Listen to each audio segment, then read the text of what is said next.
How to download your W-2 in TurboTax. So the first thing you want to do is sign in to the account you used to file.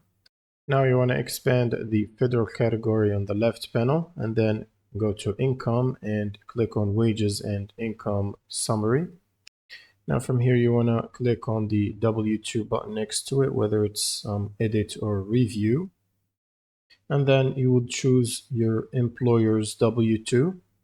And from there, you can basically download it or save it as PDF. But remember that TurboTax usually stores the W-2 info you entered or imported and does not always originally store the original W-2 document.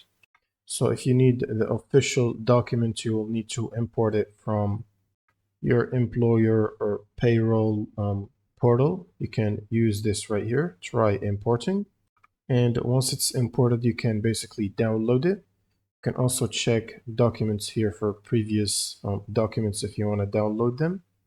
And that's pretty much it for this video. If you have any questions, leave them in the comments below. And see you on the next one.